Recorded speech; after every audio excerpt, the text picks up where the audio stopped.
Partners van Culinair Life zijn brood- en banketbakkerij Fleuren, kwekerij Hermans Walter, Gezondheid begint bij jezelf, Lindeboom, Klevers IJssalon, VAC Rooswinkel, Hortus Vivere, Schmid Zeevis, Sunberry, Zon Fruit en Vegetables, Restaurant Aubergine en Mijn Goed Horren.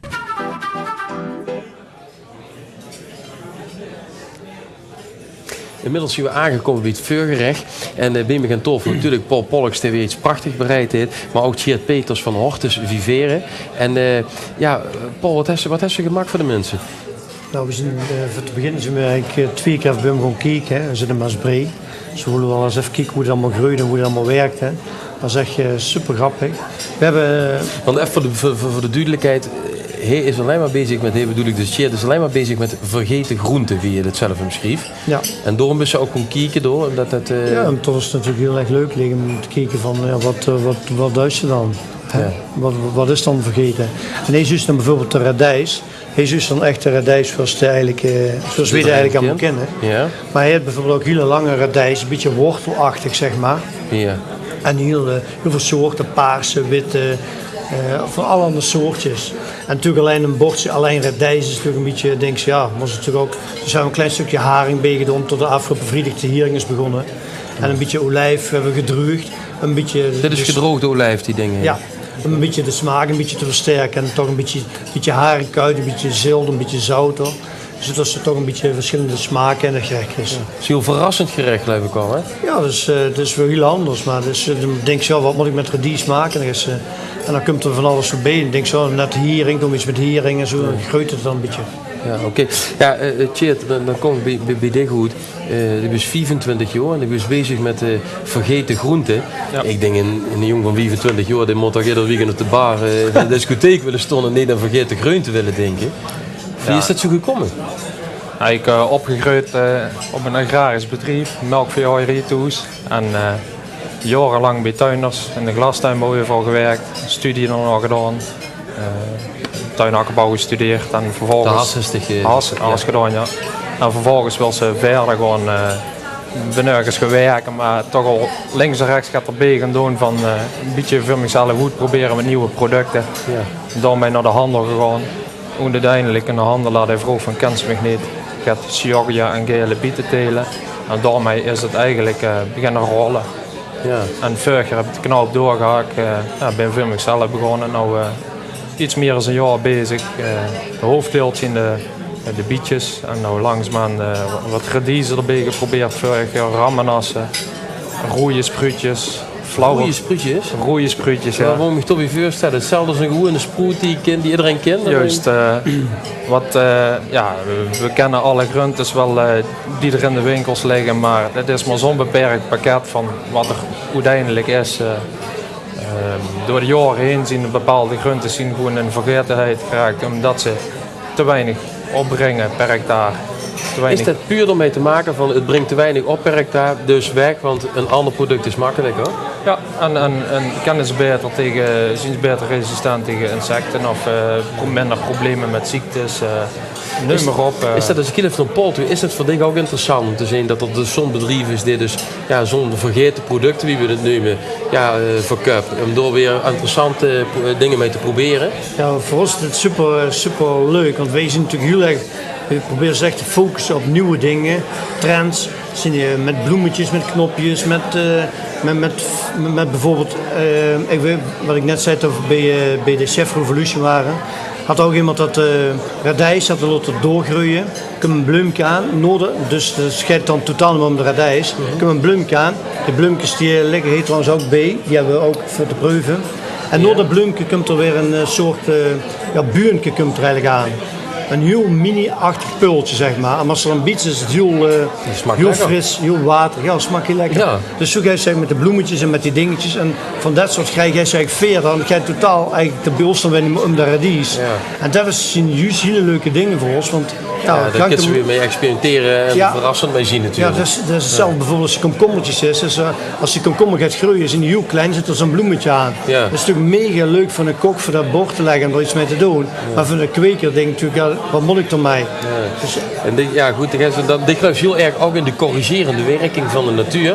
Dus er gebruikt eigenlijk weinig hulpstoffen om, zal ik maar zeggen, een proces te stimuleren. Ja. Zien die producten dan ook echt biologisch te nemen of is dat weer een ander proces? Zeker, biologisch, dan moet de grond zoveel jaren onder het biologische keurmerk vallen. Het mag niet bewerkt weer met middelen die in de gangbare sector gebruikt worden. En dan moet je goed kijken met de meststoffen. En dan mag je geen driefmest doet de normale land- en tuinbouw moest er geen producten van gebruiken. Dus als vanuit het niks begint, moesten ze gronden pakken van andere tuinders of van andere boeren. En dan zitten ze meteen gebonden aan wat zij hebben. En voor die 4 jaar te overbruggen, dan moesten ze ergens aan binden aan iemand. En moet mijn teeltrelatie houden om geen ziektes te krijgen. Dan is het eigenlijk onmogelijk om biologisch te tuinen. Of de moest zelf die grond een eigendom hebben. Je bent dus voor zichzelf begonnen, een prachtig avontuur. En al nog in een tijd dat ik denk heel veel mensen die ontzettend dapper vinden dat ze dat durven. Want ik bedoel, dat is gewoon een lastige periode. Wat ligt in het toekomstideaal? Wat wil ze met een bedrijf bereiken? Ja, ik ben juist op de verkeerde groente begonnen omdat met de bulk mee draaien als nieuweling. Daar kent ze concurrentie niet aan. Ik ben op zoek gegaan naar bepaalde gezondheidswaarden van de producten, nieuwe producten. Waarom eten wij geen rode boerenkool, maar groene boerenkool? En terwijl een rode boerenkool bevat bepaalde stoffen die in de groene niet zitten. Dat soort dingen, daar ben ik nou op zoek gegaan. Op zoek naar bepaalde voedingsstoffen, waar hebben we profijt van. En zo komen ze bij een aantal producten die ze in de markt gezet. En nou ben ik zelf. Door wil ze zich richting toekomst en blijven ontwikkelen. Dat ze van ik wil steeds die zoektocht voortzetten naar dit soort producten. Ja, dat is natuurlijk fantastisch. En dat is ook al een hele enthousiaste klant. Want wij hebben ook liefst van, kan ze dat even door te groeien. Dat is hartstikke mooi. En de mensen zien heen genieten van dit heerlijke vuurgerecht met vergeten groenten. Sjeerd, hartelijk bedankt. Paul, hartelijk bedankt. Okay. We zijn hier aangekomen bij het tussengerecht en dan deel ik de tafel nu met Tom Rietveld van Schmid Zeevis. Hartelijk welkom, Tom. En Paul, je bent aan het experimenteren hier of wat ben je aan het doen? Nee, ik ben met saus gemaakt van schaal- en schelpdieren. Dus van kokkertjes en van scheermesjes. Met scheermesjes? Ja, scheermesjes. Dat zijn die lange dingen die wel eens op het strandje liggen. Weet je, niet zo lang schelpje of kom je nooit zoveel op het strand? Nee, ik ben niet zo'n strandman. Dat zal het dat wellicht zijn. Nee, die zitten in die jus. En wat ik nou wil eigenlijk, omdat die stenen hebben we heel heet gemaakt, hebben we allemaal zeewier en alles in gedaan. Ja. Dat je ook echt de geur van de zee, van het strand, ook echt krijgt. Inderdaad, enorm. Ja, en hier waait het natuurlijk al, maar als je normaal echt gewoon in een restaurant, dan gaat het echt helemaal walmen. En dan krijg je echt de geur van de zee, van het strand. En dat vind ik er helemaal bij dat het gerecht past. Dat is echt hoor, heerlijk. En wat heb je hier? Dit zijn de schelpjes. De schelpjes, oké. De kokkeltjes. En wat hebben we hier voor lekkers allemaal? Dat is gewoon steenschol. Ja. En ik heb een heel klein beetje naturelle aardappelen en een spijs gedaan voor puur rustige smaak. En het is zo'n nette tijd en nieuwe aardappeltjes en een spijs nog. Krijgt Tom dat ook? Ja, natuurlijk. Dat is wel aardig van jou. Hij heeft er wel wat moois van gemaakt, Tom? Ja, het is heel prachtig. Zeg Tom, we gaan ook vandaag samen praten over de Fruit de Meer. En ik heb begrepen dat dat eigenlijk ontstaan is totdat op een gegeven moment de vissers, vroeger zou ik zeggen, wat ze dus niet verkochten, dus overhielden, dat aten ze zelf op. En dat was de Fruit de Meer eigenlijk. Zo is het toch ooit ontstaan, of niet? En dat is ook gelijk het beste, hè, natuurlijk. En zeker aan het strand. Jij wil zeker verder gaan, sorry.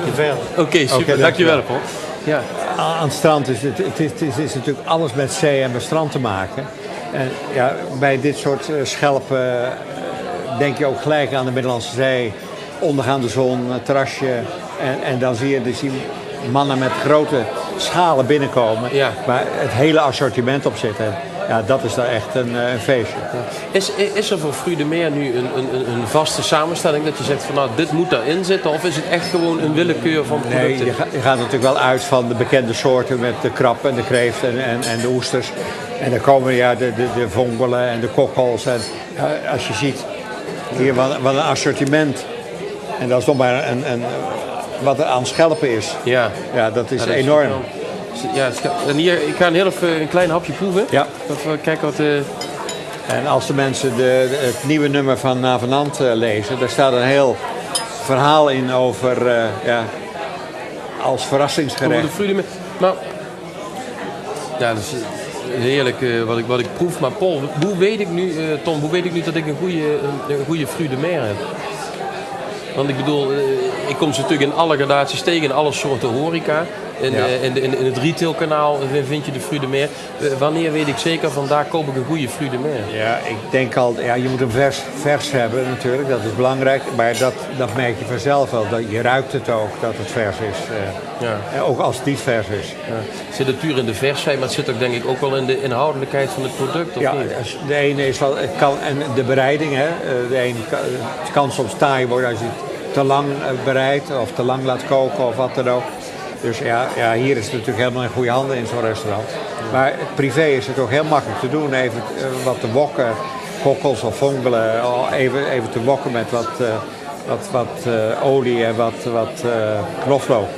Dan ben je al klaar eigenlijk. Is het nu dat dit soort producten, zal ik maar zeggen, in de zomermaanden veel meer gevraagd zijn ook?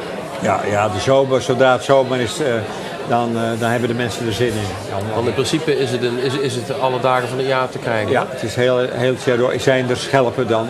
De een meer dan de ander. Er komen natuurlijk uit verschillende landen. Maar we hebben in Nederland natuurlijk ook enorm veel schelp tegenwoordig. Nu hoor je ook wel eens mensen zeggen... het is het afval wat ik over heb, daar maken we fruit de mer van. Dat is onterecht? Nee, dat is onterecht. Wat heb je over dan aan schelpen? Ja, dan maak je de bouillabaisse, de soep van waarschijnlijk. Ja. Daar gaat de restant in. Ja, dus de rest is voor de bouillabaisse. Maar dit is gewoon... En daar is ook niks mis mee natuurlijk. Hè? Dat is gewoon mooie vis. Zullen we hem lekker gaan proeven? Ik heb net een klein beetje gedaan. Lekker met de asperges erbij.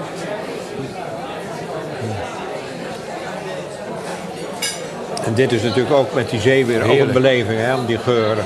Ja, dat is een mooie beleving. Ja, dat is natuurlijk de kookkunst van Paul. En wij genieten hier en de mensen genieten met ons mee hier van een heerlijk tussengerecht.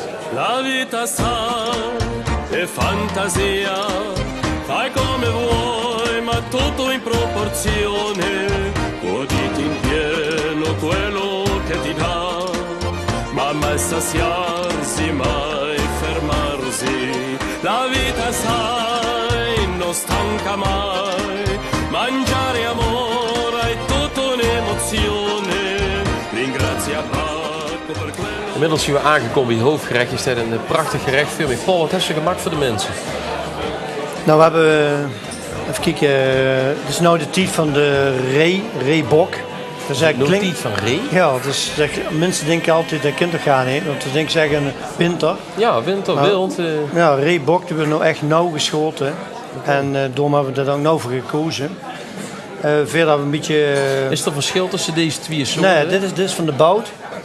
En dit is de filet. Oké. Maar ja, de zachtheid, want het is heel langzaam gegaard.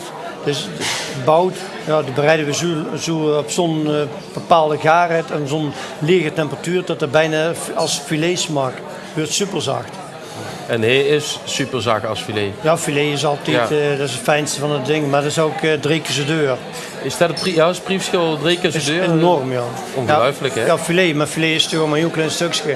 Ja. En bout, dat kun je zeggen nog, dat er veel meer vlees aan zit. Ja. En verder hebben we wat verkozen, wat bietenzuring, een beetje paalgort. Dit is ook biet, neem ik aan dan. Ja, dus een slijtje weer van bietgemak. En dan hebben we een meiknolletje. En dat is dan ook weer van Cheers. Van Cheers, van de vergeten groente.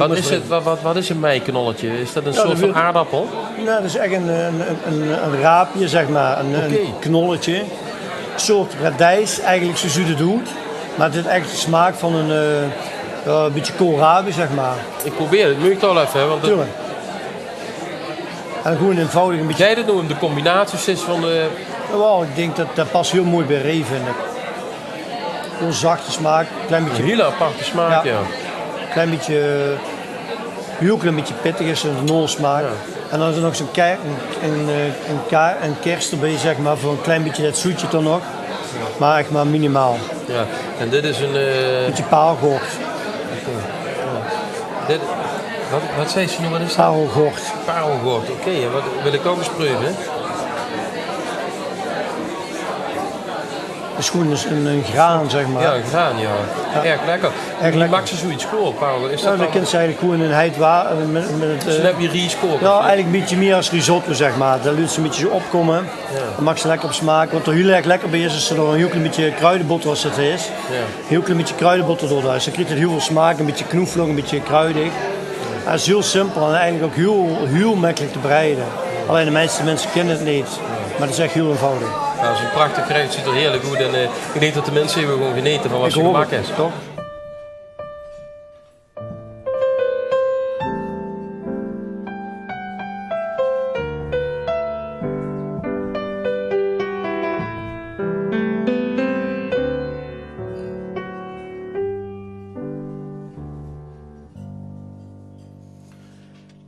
Lippen schweigens, flüstern Geigen, hab mich lieb. Alle Schritte sagen bitte, hab mich lieb. Jeder Druck der Hände, freundlichst mir beschrieb. Sagt klar, sie ist wahr, du hast mich lieb. Bei jedem Walzerschritt tanzt auch die Seele mit. Da hüpft das Herzchen klein, es klopft und pocht, sei mein, sei mein. Und der Mund, er spricht kein Wort, doch tönt es fort und immerfort. Ich hab dich ja so lieb, ich hab dich lieb.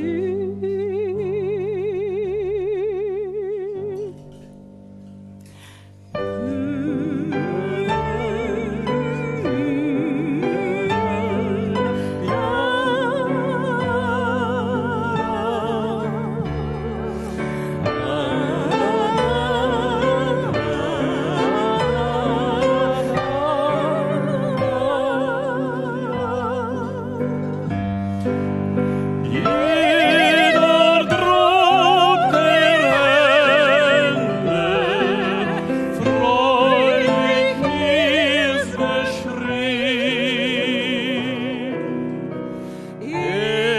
Sagt klar, sie ist wahr, du hast mich